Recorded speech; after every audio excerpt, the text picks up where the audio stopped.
Hey guys, Hello Bella here, and in this video I'm going to be talking to you about how to stop binge eating. If this is something that you suffer from, just know that you are not alone and there is help to get out of this situation. I was someone who was a binge eater, and for years I would go on these restrictive cycles where I would binge and then purge myself with exercise, and it was just a really unhealthy relationship with food and exercise that I kept up for many years.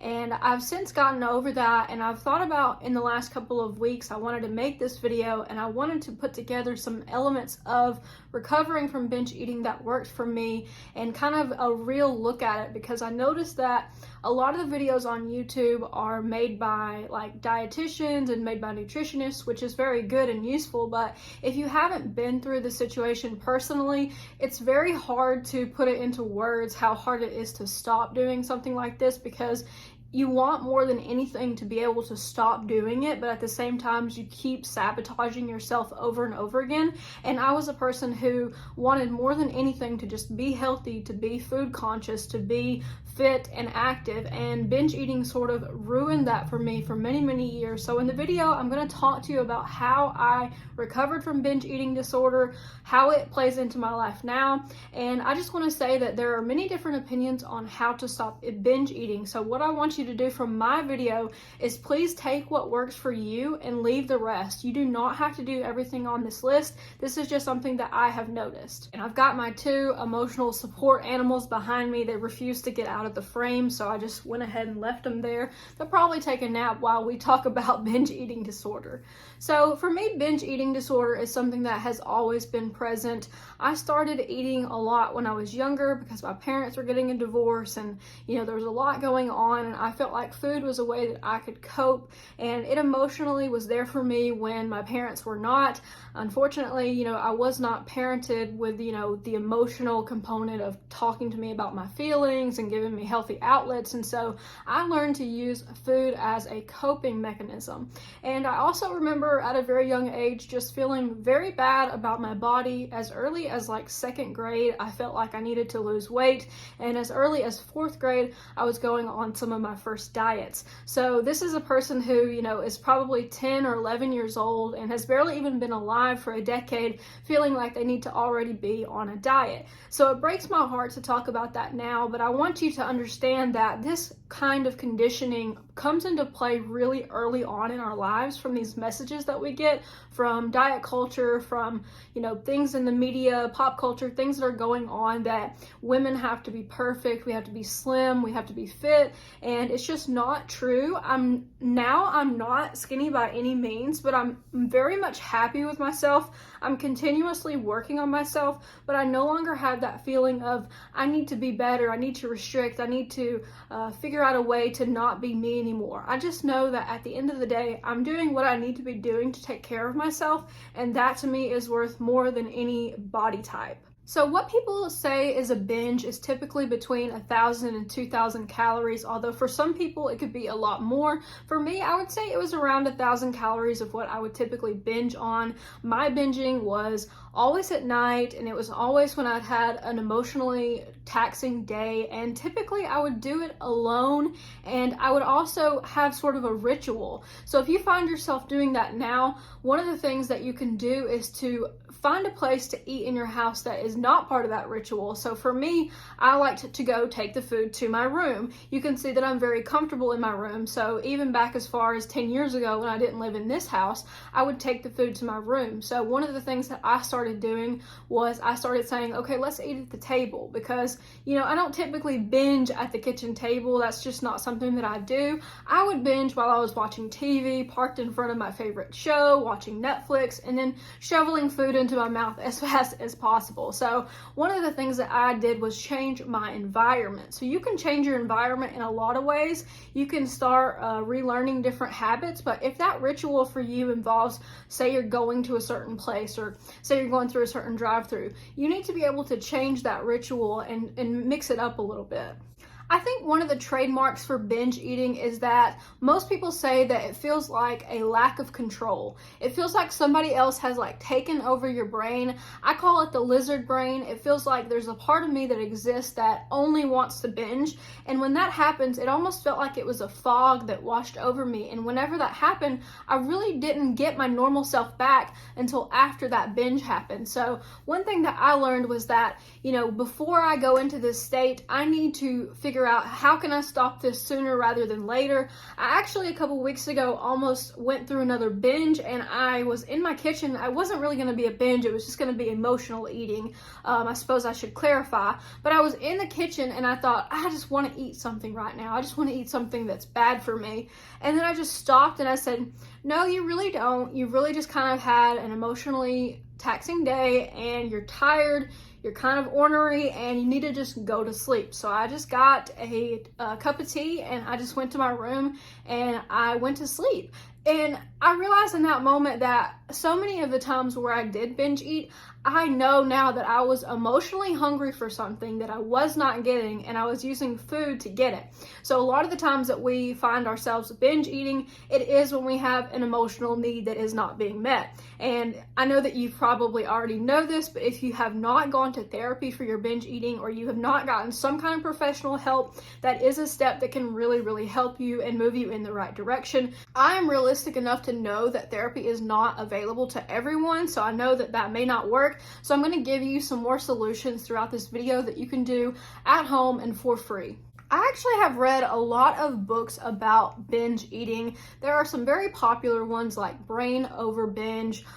There is a book called Intuitive Eating, and all of these books I sort of read over time. I read the Whole30 book. I read some different books about fasting, about keto, and it seems like no matter where I went, there was some magic plan that was going to help me finally lose the weight. And over time, I realized that all of these so-called diets are just ways of eating that are temporary, that will give you some success, but most of the time they're not manageable or sustainable over time. And so what I started to really look at was what would be something that would be sustainable to me over the long term, and how can I figure out how I can eat for the rest of my life in order to not feel constantly deprived. I think it's important to realize that you give food power over you, and so you have the power to take food's power away.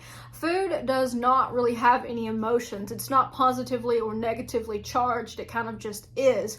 Food isn't sitting there thinking about you. That's one of the things that I had to realize, is that food is not personal. There's not really any element to it that is just something waiting to be discovered. It just is what it is. Sugar, salt, fat, whatever you want to call it, it all just exists in order for us to get nutrients. So taking part of that power away from food was something that helped me. In the past, I would be super restrictive about what I was allowed to eat. I actually today had some oatmeal with some bananas and some butter and sugar, and I put some protein powder in that, and I made like a little oatmeal bowl with lots of sweets. And in the past, I would have been honestly appalled to see myself eat butter, because I thought butter is a calorically dense food. Butter is for people who are skinny. Butter is off limits to me. I cannot eat butter. It's not worth it. It's only this much, a little bitty slice, and then you have 100 calories gone. So it was interesting to me in the past to see what foods I mentally allowed myself to consume. Sugar was another one that, for some reason it was okay for me to eat a granola bar with 30 grams of sugar, but God forbid I actually get pure brown sugar and put it in anything, because that would be off limits. And so what I've learned is that food has no feelings about you. So don't give food any feelings about you. It's not real. It's in your brain. You can eat whatever you want in moderation, and that is something that really, really helped me. Now, it's obvious to me that some food has more nutritional value than others. I don't think that anyone is going to argue that an ice cream sandwich versus a banana is going to be more nutritionally dense. But to me, the thing that allowed me to sort of get away from that, I'm going to binge on that food because that's an off-limits food, was simply allowing myself to eat food that I wanted to eat and when I wanted to eat it, because that was another thing that I would do. I would try to go so many hours without a meal. I would stretch the time that I was eating, and because I would think, you don't really need food, you don't deserve food, you can't be hungry yet, you just ate 3 hours ago. And what I would realize is that, the more time that I felt like I was restricting myself, the more of those times that I would wind up overcorrecting and going into binge. That's why the binge and restricting cycle is such a hard cycle to get out of.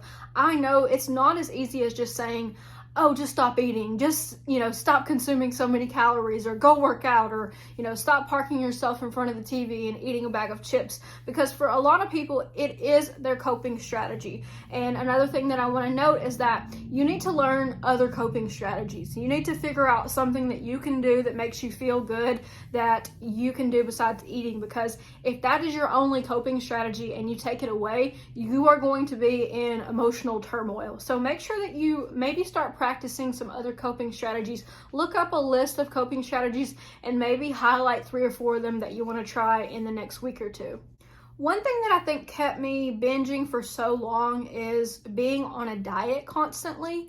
And what I mean by that is that I felt like I always had to restrict my calories. And even now, I'm still in a cycle of counting calories, but I feel like it's so much different now than it was in the past, where there would be nights where I would go to bed hungry with my stomach grumbling, just waiting for me to go through 8 hours of sleep so I could wake up and finally eat some more. So that's a very different from what I'm currently doing, which is sometimes I'm eating anywhere between 1,800 to 2,200 calories a day, which in the past I would have been absolutely appalled by, because I would have been like, there's no way you need that many calories. So I think that for me, part of it is allowing myself to eat food that in the past I would never allow myself. Like the other night, I made some sweet potatoes with some brown sugar and marshmallow cream on top and ate like the whole entire sweet potato. It was delicious.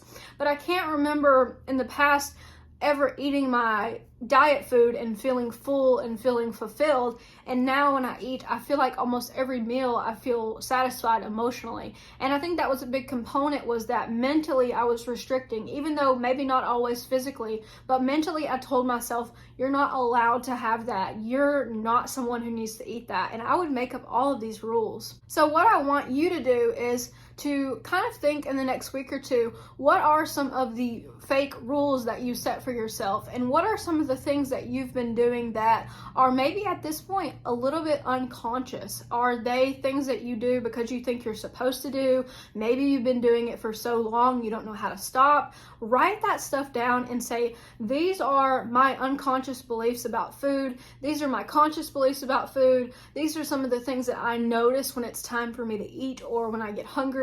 And this is how I feel when I eat this food versus this is how I feel when I eat that food. And really start to look at your relationship with food and start to examine those feelings. One of my notes that I made was, unlike gambling or alcohol addiction, food addiction is not something that you can just say, I'm going to abstain from that. We are going to have to eat food for the rest of our life. So if you don't figure out how to do it now, do you really want to go through another 40 or 50 or 60 years of eating the way that you currently do? Chances are, if you have this type of relationship with food, you maybe have disordered patterns in other areas of your life. Personally, for me, that is completely true. It feels like to me, I'm always doing some kind of all or nothing mindset. And it's very difficult when you have that kind of mindset to get out of that perfectionism trap. And I just want you to know that good enough is good enough. You don't have to be perfect. You don't have to be better. You're okay the way that you are now. If that means that you make 100 failed attempts with binge eating and then on 101 you finally get it, that's okay. I know for me it took probably over 5 years for me to finally realize what cycle I was even in, because I just kept telling myself, why are you a failure? Why are you screwing up? Why don't you do this right? How come you always mess this up? It was very much a blame game, and I feel sorry for myself now because I feel like I should have sought some kind of treatment or sought some kind of advice or something from someone sooner, but I was young and impressionable, and I was trapped in a cycle that I know that so many other people are trapped in. So one of the things that I thought I could do was to just gain control. That was all that I thought that I needed to do. I just need to have more discipline. I need to stay on the straight and narrow. And it almost felt like a drug addict who goes back to drugs over and over again, despite really not wanting to, not wanting the outcome, not wanting even the process, and still not being able to get it under control. So I understand how it can feel, and I just want you to know that even if you make a lot of attempts and you fail a lot of times, it will be worth it in the end to keep pursuing a solution to this problem.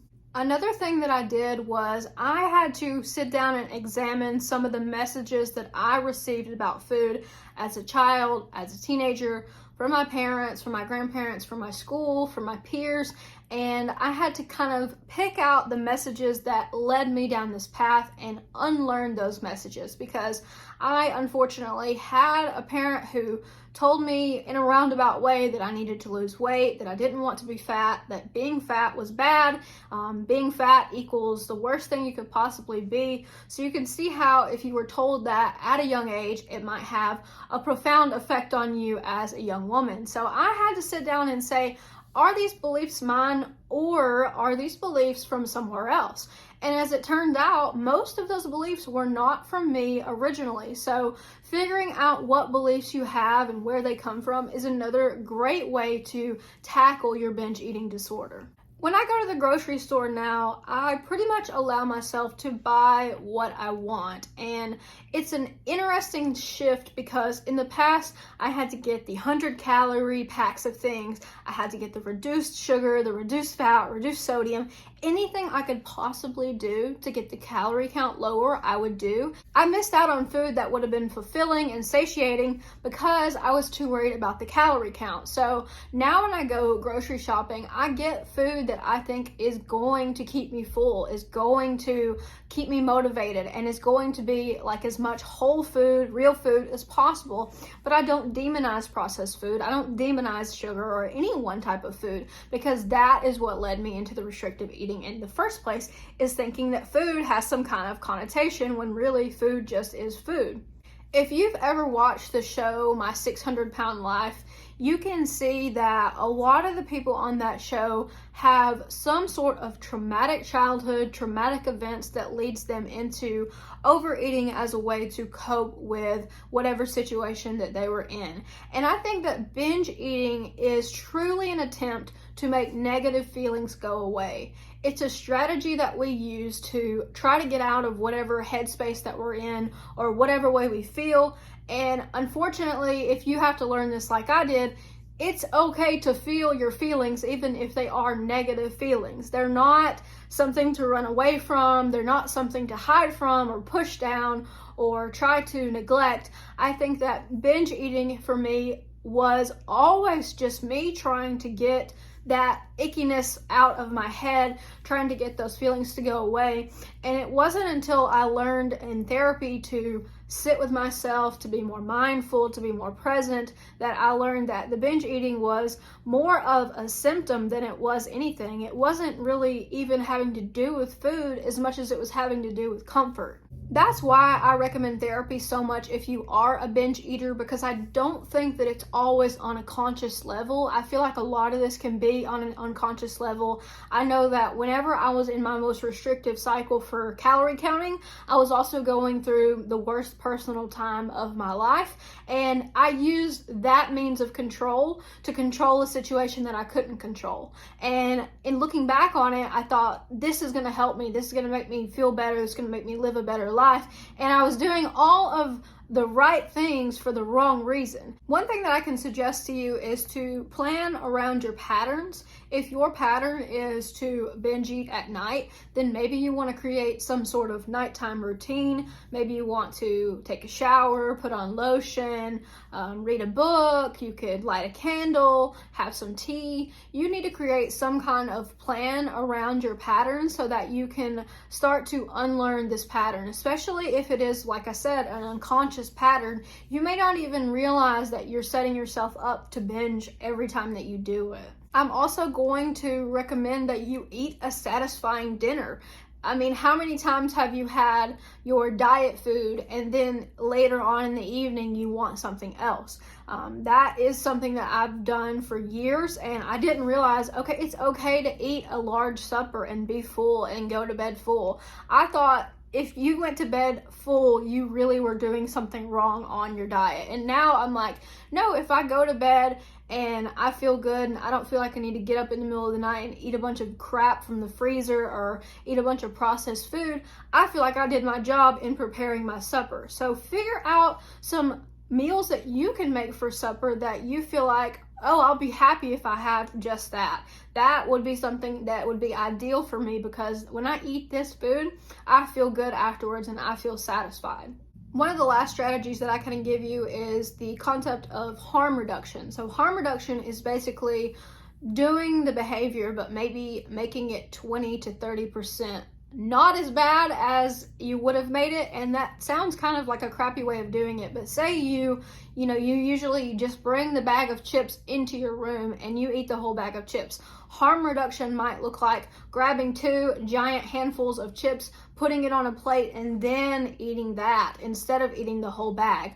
Or whatever you're planning on doing, maybe you deduct a certain amount from that. This is one of those strategies that, maybe gets a little bit of flack for not being 100% effective, but let's face it, if you're trying to cut back on something, the first step could be reducing what you're trying to cut back on. I mean, that's not unreasonable to think that you're not going to be able to just stop yourself mid-binge, especially for those of us who've been binging for many years. It's very difficult to stop the behavior in its tracks when it happens. So if you practice harm reduction, it does 2 things. It keeps you from consuming an amount of food that makes you feel horrible, and it also helps you practice mindfulness, because you say, okay, I am binging, I am aware that this is a bad decision or it's not the best decision for me. In an attempt to make this less of a bad decision, I'm going to take away some of this food and put it back in the bag and tell myself, I can have this later on, this food is still going to be there, I can have what I want, I can have enough. And by reducing the harm of that, you're going to teach yourself, look, this is not really even what you wanted. You wanted the feeling associated with the food. So what does it matter if you only get 70 or 80% of it instead of 100% of it? You still got the feeling associated with eating the food. If you're watching this video, there is a good chance that you are on the road to recovery. You're seeking out solutions for your problem. Not only are you seeking out solutions, but you're trying to understand it and you're trying to get some information, and that is really showing an attempt to change. And when we make changes, it doesn't happen overnight. Change is something that usually happens over time, and there's a mindset shift that has to occur in order for you to make a positive change. Just remember your why, and this applies to any goal that you set. You need to remember that your health is not only linked to your weight and your calories in, calories out. A lot of your health is your mental health, and if you don't get your mental health under control, there's a good chance that you'll never get your physical health under control. The last thing I want to leave you with is just to remind you once again that please ditch the all or nothing mindset, the perfectionism, the feeling that you're not good enough, and just know that just by doing things like this and staying mindful and consuming content like this, you are helping yourself get out of this cycle. And if you've struggled with this and you've overcome it, I would love to hear how you overcame binge eating in the comment section below. I think that we can all learn from each other when we are suffering from something like this, and it just helps to know that you're not alone and that there are other people in the same situation as you. So thank you so much for watching the video, guys. If it was helpful, I'd love it if you give it a thumbs up, and I will catch you guys in the next one. Take care until then.